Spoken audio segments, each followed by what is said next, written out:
भारत की आलमी दहशतगर्दी दुनिया भर में जोर पकड़ने लगी है। पाकिस्तान, नेपाल, बरतानिया, कनाडा के अलावा इंडिया में भी भारतीय दहशतगर्दी ने हमेशा अपना रंग दिखाया है। दुनिया भर से हासिल शवाहिद से साबित हो चुका कि भारत दहशतगर्दी फैलाने में सरे फहरिस्त है। बिल्कुल, इसी मुतालिक नुमाइंदा खुसूसी मतीन हैदर ने हमें ज्वाइन किया है, उनसे बात करेंगे। जी मतीन साहब, क्या कहेंगे इस बारे में?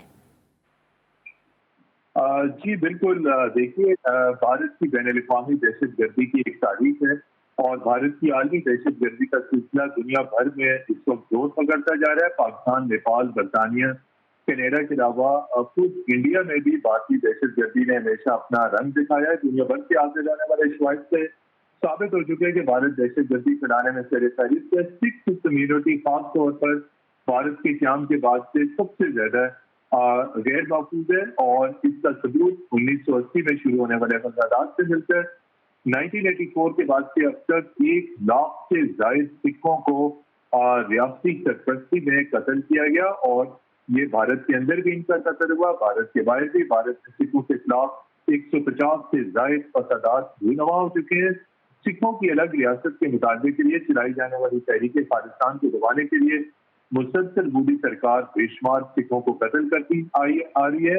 और अभी जो हालिया वाक़या हुआ तहरीक खालिस्तान के रहनुमा हरदीप सिंह नजर को 18 जून 2023 को कनाडा में कत्ल किया गया और जिसमें कनाडा में भारतीय हाई कमीशन में तैनात गवर्नर में भारतीय राह का आला अफसर डिप्लोमेट इसमें इन्वॉल्व था। ये पहला मौका नहीं कि भारत ने मोदी के खिलाफ मुंतशिर आवाज उठाने वालों को कत्ल किया। जून 2023 में अवतार सिंह खंड को बरतानिया में जहर देकर कत्ल किया गया और इनके कत्ल में भारतीय राह का हाथ है। मई 2023 में रशमीत सिंह को बरतानिया में विनोद करशन ने कत्ल किया। जुलाई 2022 में भी एक और सिख को कोलंबिया में गोली मारकर हलाक किया गया। भारतीय राह के पेरोल पर 15 से ज्यादा सिखों को टारगेट किलिंग में कत्ल किया जा चुका है। भारतीय मतीन साहब, आप हमारे साथ ही मौजूद रहिएगा। मैं ज्वाइन किया है ब्रिगेडियर रिटायर्ड बाबर साहब ने, दिफाई तज्जियाकार हैं। सर बहुत शुक्रिया, आपने GTV न्यूज़ के लिए अपना कीमती वक्त इनायत किया। क्या कहेंगे सर, भारत में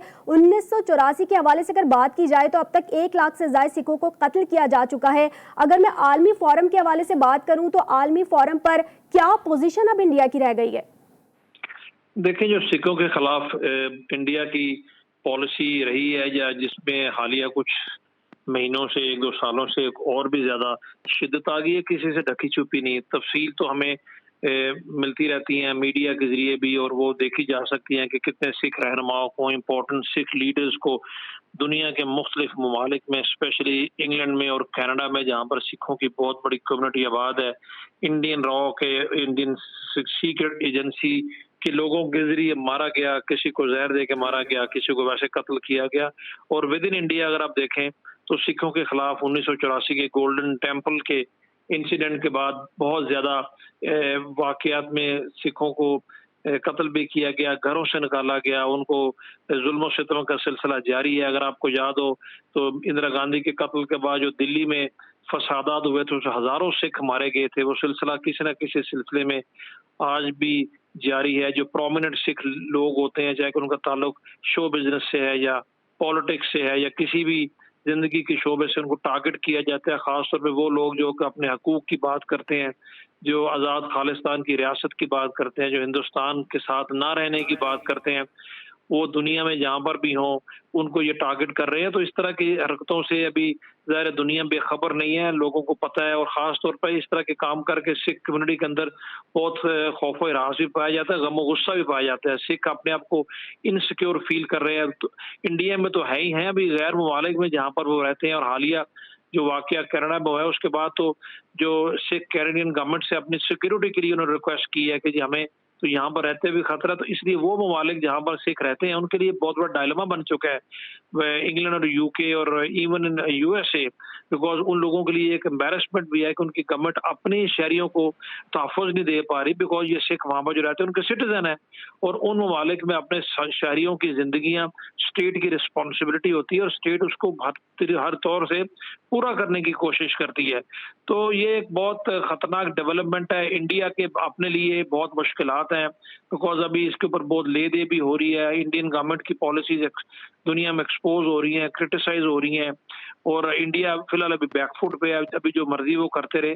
लेकिन जाहिर है उनकी एक पॉलिसी है कि जो भी उनकी रियासत में जारी पॉलिसीज के, जालिमाना पॉलिसीज के, हिंदू नेशनलिज्म के खिलाफ बोलेगा, आवाज उठाएगा, उसको वो टारगेट करेंगे। मुसलमान तो पहले ही उनके निशाने पर हमेशा से रहे हैं, सिख भी अभी हैं, क्रिश्चियंस भी हैं।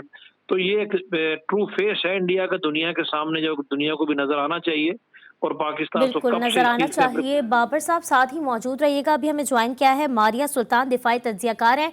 मारिया साहबा, बहुत शुक्रिया, आपने वक्त निकाला GTV के लिए। क्या समझती हैं, क्योंकि ये पहला मौका नहीं है कि भारत ने मोदी के खिलाफ मुंतशिर आवाज उठाने वालों को कत्ल किया हो, तो अब ये मसला क्योंकि आलमी फोरम पे बहुत ज्यादा जोर पकड़ रहा है, तो अब कितना खतरा भारत के लिए हो सकता है, क्या समझती हैं? देखिए, ये हिंदुस्तान के लिए एक बहुत बड़ी मुसीबत में तब्दील हो सकता है, क्योंकि इसके पीछे 3-4 चीज़ें हैं। सर फहरिस्त तो ये है कि इस वक्त बैन अवी सतह पे किसी भी मुल्क को किसी दूसरे मुल्क में दहशत गर्दी करने की ना तो इजाज़त है और ना ही उसके लिए दुनिया तैयार है।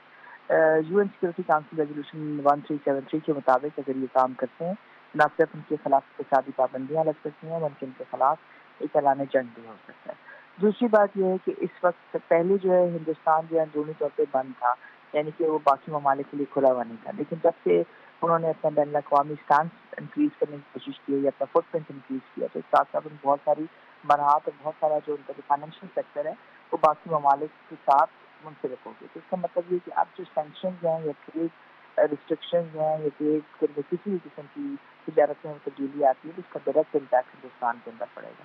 तीसरी जो बात है वो हिंदुस्तानी निज़ात के शहरी हैं जो दूसरे मुल्कों में रहते हैं। हिंदुस्तान की जो हुकूमत है उन्होंने सिटीजन अमेंडमेंट एक्ट पास किया है, उसके तहत जो है वो तमाम लोग जिनको वो समझते हैं कि वो उनके मुल्क के खिलाफ काम कर रहे हैं, तो वो उनकी शहरियत को मुअत्तल कर सकते हैं। ऐसी सूरत हाल में जितने सिख हैं बाहर, जितने भी दूसरी अक़लियतें बाहर हैं, उनका जो मुस्तक़बिल है वो आप जो है कॉन्फ्लिक्ट में लेके आएंगे। फिर जिन मुल्कों में ये जो लोग काम कर रहे हैं उन ममालिक के लिए भी एक बहुत बड़ा चैलेंज बन जाएगा। ये इतना एक आसान चीज़ नहीं है, और अगर हिंदुस्तान इसको सही तरह नहीं समझता तो एशिया पैसिफिक ग्रुप से लेकर पैकेट से लेकर 1373 से लेकर कौम मुतहदा तक हिंदुस्तान के लिए बड़े चैलेंजेस बन सकते हैं। और ये नहीं भूलना चाहिए कि कनाडा जो है वेस्टर्न हेमिस्फीयर के बड़े लीडरान ममालिक में से शामिल है। ये शुरुआत है मोदी हुकूमत के लिए एक मुश्किल वक्त की, और आइंदा आने वाला वक्त उनके लिए मुश्किल से मुश्किल होगा। उनकी शहरियत को मुअत्तल कर सकते हैं। भारत दहशतगर्दी फैलाने में सर फहरिस्त है। सिख कम्युनिटी भारत के क़याम के बाद से ही गैर महफूज रही है। हमारे साथ नुमाइंदा खुसूसी मतीन हैदर, साथ ही ब्रिगेडियर रिटायर्ड बाबर दिफाई तज्जियाकार, जबकि मारिया सुल्तान दिफाई तज्जियाकार हमारे साथ मौजूद थी। आप तीनों का बहुत शुक्रिया।